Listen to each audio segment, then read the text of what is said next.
Hi, everyone. Welcome. This is week 2 of Average Avengers. We are still doing this, much against all of my better judgment, but Steve won't let us quit. So here we are, doing this still. This week we did some challenges. We did an egg squat challenge, but we had a lot of great stuff to talk about, including calorie counting and regrets. But, all the flow of time, shall we? So let's start. Let's go around the table, guys.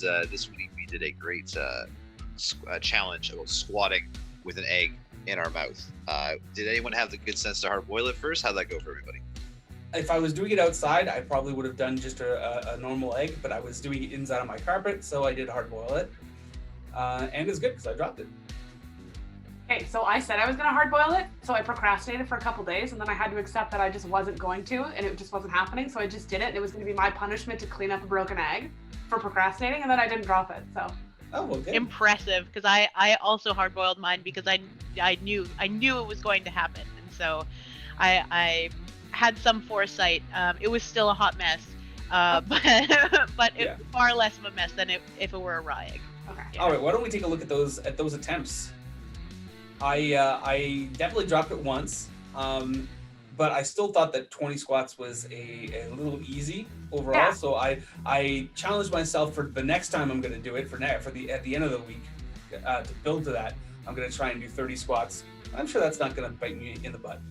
Yes, I agree, because I found the last 3 difficult, and up until then I was fine. So, yeah, I don't know if it constitutes cheating, but I had to put the spoon between my molars, I had to bite it, because it kept hurting the roof of my mouth. So there was a lot of stability in that, so I don't know if I cheated or not, but super effective, would recommend for the next time you do it. I'll also comment as well. You can see in the video here that I have cheated and used a measuring cup because I didn't want to drop shit. So I used the measuring cup because That's absolutely cheating. How are you going to drop the egg on the measuring cup? I think the solution here is I didn't want to drop the egg. So why would I do it?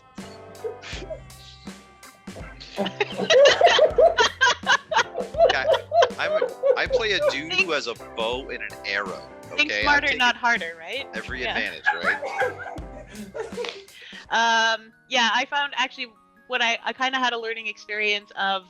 So I have two different cutlery sets, I guess, and so one is a little bit thinner and lighter, and the other one's a little bit heftier. The heftier one was great for that stability of the egg itself, but yeah, the wobbling with that one, because it was that much heavier, it added that much more weight to try and balance. Absolutely not.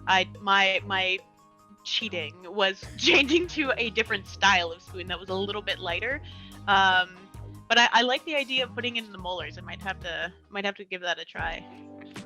All right, why don't we shift gears? I think it was a good first attempt for everybody else. I look forward to seeing how we do for the second attempt later in the week.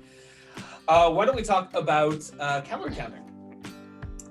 Let's start just talking about why calorie counting is considered to be more or less effective. The base concept is you count how many calories in each food. You get a total that is good for your body and your exercise and your lifestyle of how many calories you should have in a day. And then hopefully the goal is to intake less calories than you output, and thereby you lose weight. This is a good entry point for me to do calorie counting. It's a good thing to start thinking about what you're putting into your body and what you're eating healthily. But we're using certain apps and things like that. Why don't we talk about that a little bit? I've been using the app MyFitnessPal, which has been helpful, but I would say that it is not as effective as it could be, because I struggle with, if you're not buying the name brand version of the foods, it's a lot more difficult to find the actual item in the app. So a Tim Hortons muffin is totally in there, but like the President's Choice brand muffin from the grocery store isn't necessarily. So your calories are a little bit skewed. And then if you're making things at home, I've been trying to get into doing meal prep. If you're doing that from home, you have to take into account the amount of calories in every ingredient and then divide it according to the portions, which is way more math than I was hoping to do ever. So that's annoying, and it's a lot more time consuming. I really need something that's on the go, easy to do. So I've actually, like I said, MyFitnessPal, I've been thinking about doing another app that's maybe paid. I've heard Noom is pretty good. So I don't know, I think it might be worth investing that little bit to save myself time and stress and have it be something that I will follow through with, because right now I don't use it as often as I should. What about Caitlin? I know you're using a different app.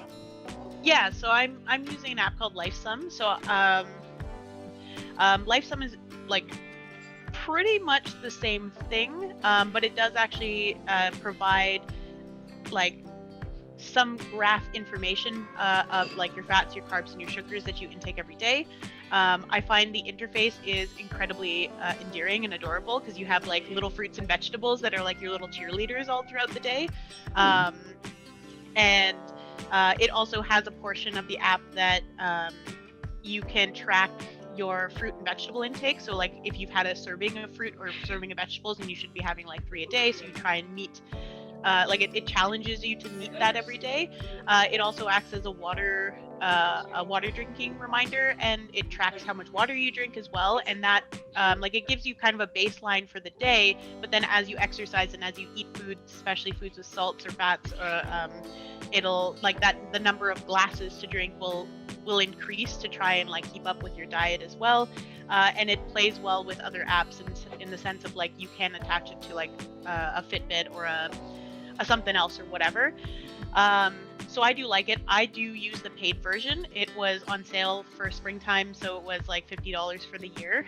I'm gonna kind of keep going with LifeSum and see how it works out. All right.